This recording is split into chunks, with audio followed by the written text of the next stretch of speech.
Hi, Warriors. I thought I'd start off talking a little bit about what everyone's bulled up about. Everyone bulled up about crude after its breakout at 74. Some said it was 76.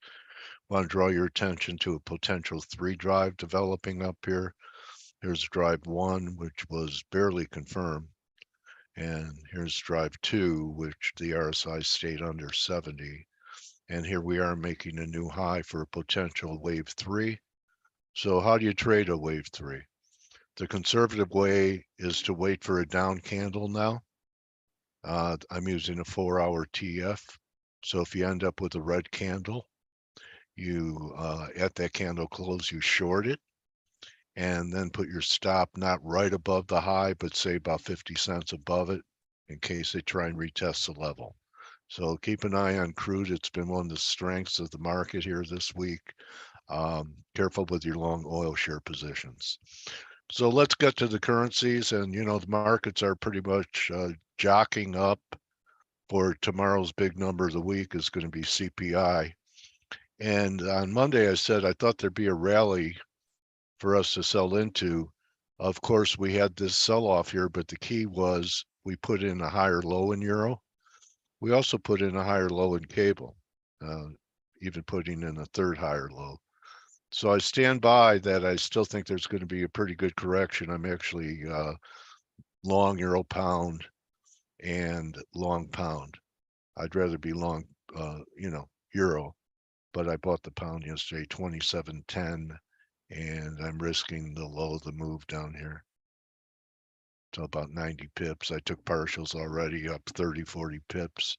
So I'm still expecting a rally and a pullback in the dollar. I think it could be sharp, especially if we get over 28.20. I think you'd be talking about, maybe 78.6, 29.15 or so. Euro, same type of scenario. I think we'll clean out stops over 110.50. If the number comes in strong, I'm all wet. I don't have a euro position, but I'd be a willing seller up maybe around 78.6 is 111. 68 is about 1080. Clean out all the buy stops here. And the yen, it's been tough. I caught the initial break that we had this week from here. It was here. And now we've rallied to 78.6 back. I'm going to take what I normally don't do, a short position into the number. And I have a tight stop over this side of the move. That's 43.90. So 110 pips higher from here, I'm gone. I still think we could roll over, and that the Dixie,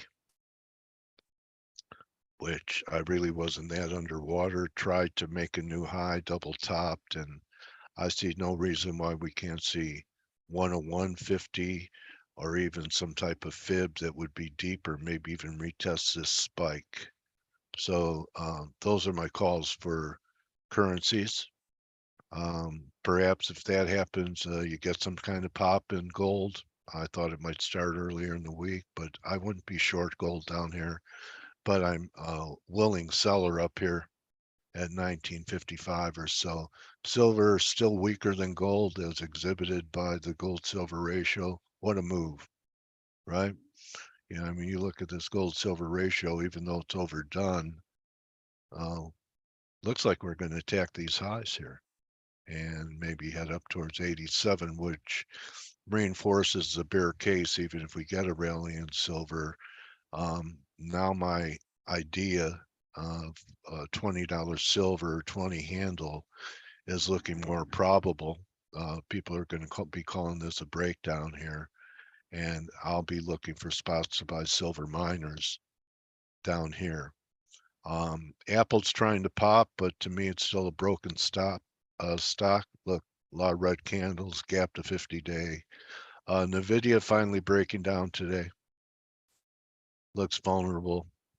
So getting the stock sell-off, you get these rallies, and people keep hoping we're higher earlier in the day in the S&P, and we're starting to roll over. if we take out, look at this NASDAQ right here, take out those lows, it's going to look pretty ugly.